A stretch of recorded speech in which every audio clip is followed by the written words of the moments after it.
Dixit jewellers, जीवनदीप निवास, bypass road, BCS, Shimla. मुख्यमंत्री के प्रधान सलाहकार मीडिया नरेश चौहान ने शनिवार को शिमला में आयोजित पत्रकार वार्ता के दौरान कहा कि मुख्यमंत्री ठाकुर सुखविंदर सिंह सुक्खू द्वारा प्रस्तुत किया गया दूसरा बजट शानदार, ऐतिहासिक एवं किसान हितैषी है। उन्होंने कहा कि विकट वित्तीय स्थितियों के बावजूद बजट में प्रत्येक वर्ग का ध्यान रखा गया है। बजट को किसानों का हितैषी करार देते हुए नरेश चौहान ने कहा कि ये बजट ग्रामीण हिमाचल की समृद्धि सुनिश्चित करेगा और इसका किसानों और बागवानों को बड़े स्तर पर लाभ पहुंचेगा। कांग्रेस सरकार का दूसरा बजट 17 फरवरी को माननीय मुख्यमंत्री जी ने विधानसभा के अंदर पेश किया। इस बजट को मैं एक ऐतिहासिक बजट कहता हूं। उसके पीछे क्या कारण है मैं अभी बताऊंगा।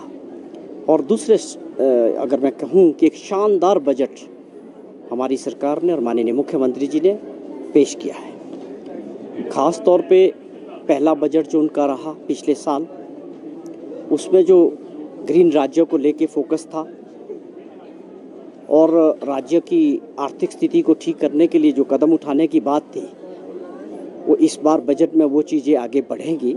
लेकिन जिस प्रकार इस साल के बजट में प्रदेश के हर वर्ग को माननीय मुख्यमंत्री जी ने इस बजट के ज़रिए उनकी बातों को सुनने का और उनके लिए कुछ ना कुछ इस बजट में लेके आने का, ये अपने आप में एक बहुत शानदार बजट पेश किया है। आप कहिए कि एक ग्रामीण अर्थव्यवस्था को बूस्ट करने वाला बजट होगा और भविष्य में जो आज इसकी भूमिका बांधी गई है इस बजट से, हिमाचल प्रदेश के अभी भी आप ये समझें 80% से ऊपर लोग गाँव में रहते हैं। उसमें कृषि है, बागवानी है, या रूरल एरिया में जो ग्रामीण क्षेत्र में जो लेबर का काम करते हैं लोग, वो बहुत बड़ी जनसंख्या थी। तो मुख्यमंत्री जी की सोच थी कि अगर हमें प्रदेश को आर्थिक स्थिति को ठीक करना है और प्रदेश को विकास की दृष्टि से और आगे बढ़ाना है, तो स्वाभाविक तौर पे हमको उन लोगों को टच करना है जो बहुत बड़ी संख्या में गांव में रहते हैं। तो इसलिए इस बजट को ग्रामीण अर्थव्यवस्था को बूस्ट करने वाला बजट है। वो किसान हो, वो बागवान हो, वो दूध उत्पादक हो, पशुपालक हो या भेड़ पालक हो, किसी भी वर्ग को माननीय मुख्यमंत्री जी ने इसमें नहीं छोड़ा। हमारी सरकार ने ये प्रयास किए हैं कि ये ऐसे वर्ग हैं जिनको सही मायने में नीति बनाने की, बजट में इनके लिए प्रावधान करने की और नीतियों में पिछली जो लगातार कई वर्षों से इस ओर ध्यान नहीं दिया गया है, उस ओर ध्यान दे के आप समझें कि कृषि को जब हम बूस्ट करेंगे तो स्वाभाविक तौर पे जो है इतनी बड़ी जनसंख्या को जो टच किया गया है, उससे हमारे GDP में जो विकास दर है वो निश्चित तौर पे बढ़ेगी।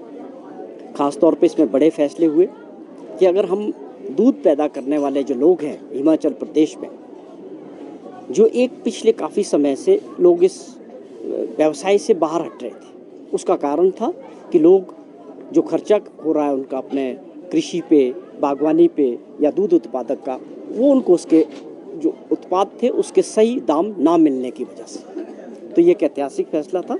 आपने और हमने सब ने देखा कि आज से पहले भी सरकारें रही 50 पैसे या 1 किलो दूध का कीमत बढ़ता था, लेकिन माननीय मुख्यमंत्री जी ने जिस प्रकार गाय के दूध में 7 रुपये का इजाफा किया और भैंस के दूध में 8 रुपये का इजाफा किया, ये अपने आप में एक बहुत बड़ा फैसला था। और मिनिमम सपोर्ट्स प्राइस दे के मैं समझता हूँ कि शायद देश के अंदर पहला ऐसा राज्य बना है जिसने दूध को जो है MSP के अंडर लाया है।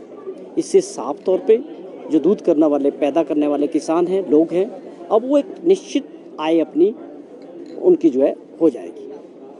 हमारी सरकार की और माननीय मुख्यमंत्री जी की सोच थी कि जो लोग गांव में अपना व्यवसाय करते हैं कृषि से, बागवानी से या अपने दूध उत्पादक से, उनको कम से कम 15-20 हज़ार रुपया महीने की जब एश्योर्ड इनकम होगी तब वो उस धंधे को आगे बढ़ाएंगे। तो ये एक बहुत बड़ा लोग मिले भी थे। उनके साथ बजट बनाने से पहले माननीय मुख्यमंत्री ने पूरे प्रदेश से दूध उत्पादक के जो लोग थे, कोऑपरेटिव सोसाइटीज़ के थे, जो बागवान थे, किसान थे, उनको बुलाया, उनके साथ मीटिंग की, उनकी समस्याओं को समझा तो उनका जो कंसर्न था वो बजट में दिखा कि किस प्रकार मुख्यमंत्री जी ने उसको एड्रेस किया। एक ऐतिहासिक फैसला लेके इतना बड़ा स्पोर्ट्स प्राइस जो है एमएसपी दूध के लिए दिया है। जहर मुक्त खेती की बात इस बजट में की गई कि आप समझे ये भविष्य की बहुत बड़ी आवश्यकता है, इस ओर सोचने की ज़रूरत थी और वो काम माननीय मुख्यमंत्री जी ने किया और उसको समझा और बजट में उसका प्रस्तुति की कि किस प्रकार से हमको, अब आप समझे कि गेहूं का एमएसपी जो होगा वो 40 रुपये और मक्की का जो है 30 रुपये रहेगा। तो ये अपने आप में ये कैसे फैसले हैं जो आने वाले समय में इसका बहुत बड़ा परिणाम, या ये समझे आपकी प्राकृतिक खेती को अगर हम आगे से अच्छे से आगे बढ़ा पाए तो कोई बड़ी बात नहीं कि देश के अंदर हिमाचल प्रदेश एक पहला राज्य बनेगा जो प्राकृतिक खेती से एक ब्रांड बनेगा देश के अंदर।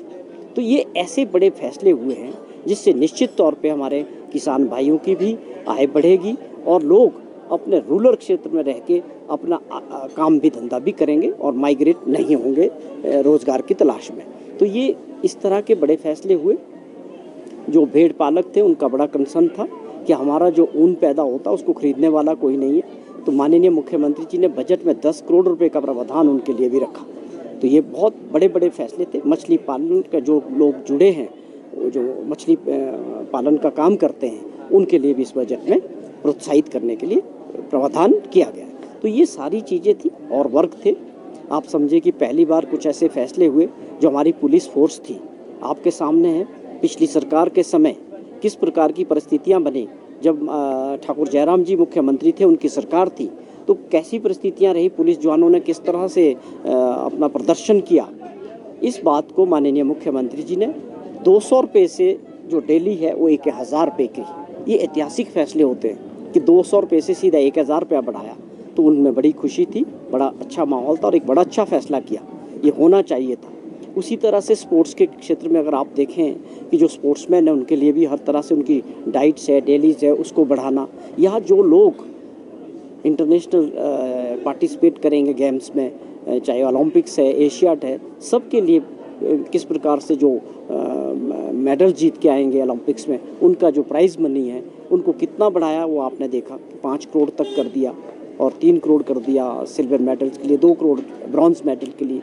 एक स्पोर्ट्स को बढ़ावा देने के लिए भी एक इस बजट में प्रावधान किया गया। उसके अलावा आप देखें जो हमारे सरकारी कर्मचारी जो भाई हैं उनकी जो समस्याएं थी, या जो हमारे पेंशनर्स थे उनकी जो कंसर्न थे काफ़ी समय से, पिछली सरकार में जिस प्रकार उनकी सारे ड्यूज़ थे, जो देनदारियां थी, चाहे 6th पे कमीशन की बात करें, सारी लाइबिलिटीज़ खड़ी थी। पिछले 5 सालों में जो सरकार थी भाजपा की, ठाकुर जयराम जी की अध्यक्षता में, उन्होंने इस वर्ग को कुछ भी उनकी देनदारियां सारी खड़ी रखी थी। लेकिन माननीय मुख्यमंत्री जी ने 4% डीए देने के साथ साथ इस प्रकार बात की भी घोषणा की कि हम जो है 1 अप्रैल से आर्थिक परिस्थितियों के हिसाब से जो आपकी देनदारियां उसको भी देंगे, जो भी सरकारी कर्मचारी और पेंशनर्स की है। तो ये एक बहुत बड़ा फैसला किया। जिस प्रकार की आर्थिक स्थिति थी उसके बावजूद इस प्रकार की घोषणा करना और उसके लिए प्रावधान करना, ये अपने आप में बहुत बड़े ऐतिहासिक फैसले हुए। और जिस प्रकार से हर वर्ग को टच किया गया, साहब ये कहा गया कि चरणबद्ध तरीके से कहा गया है, आप कह रहे हैं कि। Bureau report, city channel, Shimla.